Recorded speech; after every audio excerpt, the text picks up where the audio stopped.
बंधुओं नमस्कार। और कल आपने सुना कि नारद जी ने भक्ति का किस प्रकार उद्धार किया, और जिस समय भक्ति ने पूछा कि कलयुग में मैं कहाँ रहूँगी, तो उन्होंने कहा कि तुम कलयुग में भगवत भक्तों के हृदय में विराजमान रहोगी।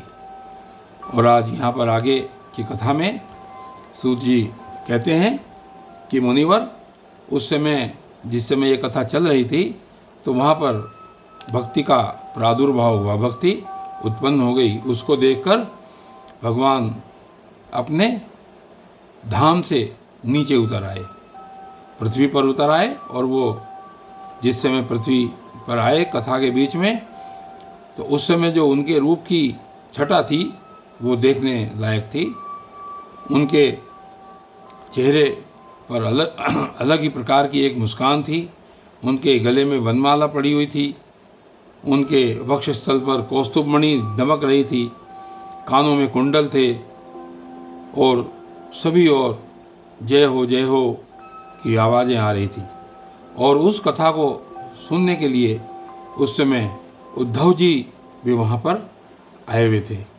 इस सब को देख करके नारद जी ने कहा कि मुनियों, मुझे ये बताओ कि ये जो श्रीमद् भागवत की कथा है, इसको सुनने से किस किस प्रकार के पाप नष्ट हो जाते हैं। तो उन्होंने कहा कि इस श्रीमद् भागवत पुराण को सुनने से मनुष्य के सभी प्रकार के पाप नष्ट हो जाते हैं। चाहे किसी ने चोरी की हो, चाहे किसी ने असत्य बोला हो, और किसी ने स्वर्ण की चोरी की हो, अपने माता पिता का दिल दुखाया हो, इत्यादि इत्यादि अनेकों प्रकार के जितने भी मनुष्य ने करोड़ों जन्मों में पाप किए हैं, वो सभी पाप इसके श्रवण मात्र से धुल जाते हैं। उसके बाद उन्होंने कहा कि अब हम आपको यहाँ पर एक प्राचीन कथा सुना रहे हैं। तो प्राचीन कथा में सनकादि कहते हैं कि नारद जी से कह रहे हैं कि प्राचीन काल में तुंगभद्रा नदी के किनारे एक ब्राह्मण रहता था, जिसका नाम आत्मदेव था। वो बहुत ही विचारवान और उसके चेहरे पर तेज दमकता था, और अत्यंत धनवान होने पर भी वो भिक्षाजीवी था, भिक्षा लेकर अपना काम करता था। और उसकी जो पत्नी थी धुंधुल की, वो जो धुंधुल की थी, वो बहुत ही ज़्यादा गृह कार्यों में निपुण थी, लेकिन कृपण थी और झगड़ालू प्रकार की थी। तो काफ़ी समय बीत गया और उनके कोई संतान उत्पन्न नहीं हुई।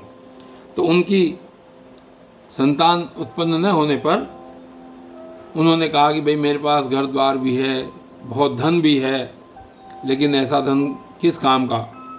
और उन्होंने बहुत सारे स्वर्ण के आभूषण और पृथ्वी यानी कि जमीन और धन सभी कुछ दान देना शुरू कर दिया, लेकिन उनको तब भी संतान की उत्पत्ति नहीं हुई उनके यहाँ।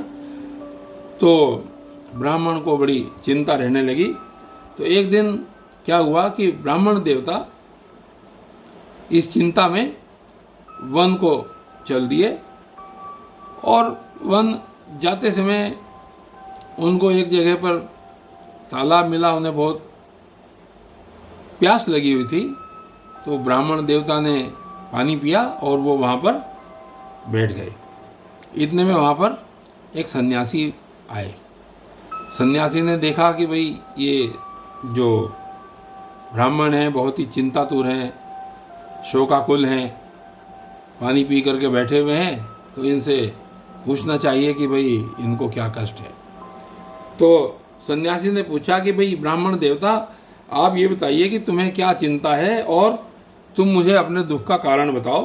तो ब्राह्मण ने अपने सभी दुख जो थे कि मुझको संतान उत्पन्न नहीं होती, मैं इस वजह से दुखी हूँ, ब्राह्मण मेरा दिया हुआ धन नहीं लेना चाहते, संतान के लिए मैं इतना दुखी हो गया हूँ, और यही सब मेरे कष्ट हैं। मैं अगर गाय को भी पालता हूँ तो वो भी बांझ हो जाती है, मैं पेड़ भी लगाता हूँ तो उस पर भी फल फूल इत्यादि नहीं आते, तो यही सब मेरे दुख हैं। तो मैं ऐसे जीवन को जी करके क्या करूँगा, तो मैं अब जो है मरने के लिए निकलना चाहता हूँ।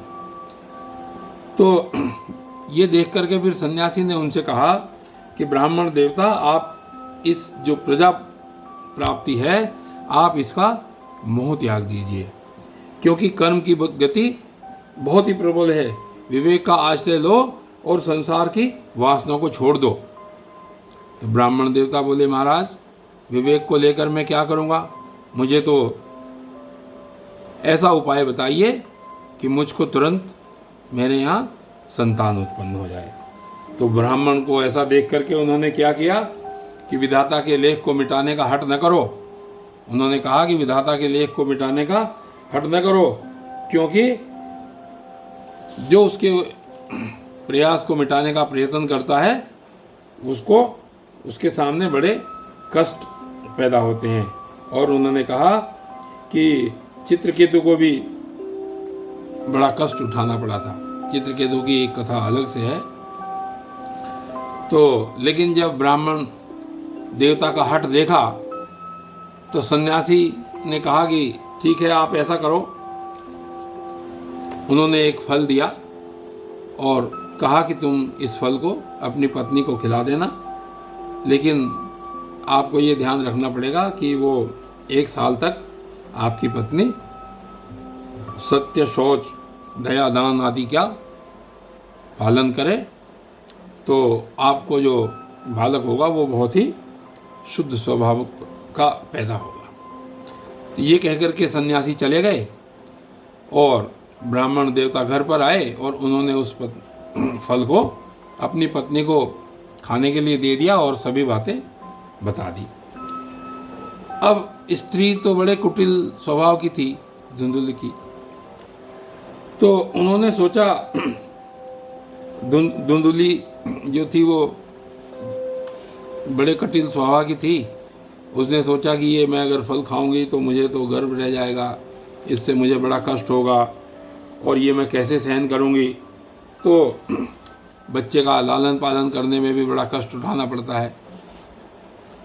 तो इतने में वहाँ पर धुंधुकी की बहन आई हुई थी। तो धुंधुकी ने अपनी बहन को ये सब बातें बताई और ये कहा कि मैं तो बड़ा कष्ट सहन करूँगी, मुझे बहुत दिक्कत हो जाएगी, तो मैं क्या करूँ। तो उसकी बहन ने कहा कि आप ऐसा कीजिए कि एक बच्चा और मेरे यहाँ भी होने वाला है, तुम जो है जिस समय बालक उत्पन्न होगा तो अपना बालक मैं तुमको दे दूँगी और तुम अपने पति से कह करके कि मुझको दूध पिलाने में दिक्कत हो रही है और इस प्रकार तुम मुझे बुला लेना और मैं तुम्हारे बालक का लालन पालन कर दूँगी। तो इस प्रकार उन्होंने जो उन्होंने विचार बनाया वैसा ही किया और इतने में समय देख करके वो फल धुंधुकी ने एक गाय को खिला दिया। समय बीतता गया। जिस समय धुंधुकी के यहाँ बालक उत्पन्न हुआ तो धुंधुकी के यहाँ तो बालक उत्पन्न नहीं हुआ, लेकिन उसकी बहन ने अपना बालक दे दिया और कुछ दिनों बाद जैसा उन्होंने विचार किया था उसी प्रकार उसकी बहन ने आकर उसका लालन पालन किया। और कुछ समय के पश्चात उस गाय के यहाँ भी एक मनुष्य के आकार का बछड़ा उत्पन्न हुआ। तो वो एक प्रकार से मनुष्य ही था। तो उस ब्राह्मण देवता ने अपनी गाय, चूंकि उस के कान गाय के समान थे, तो उसका नाम गोकर्ण रख दिया।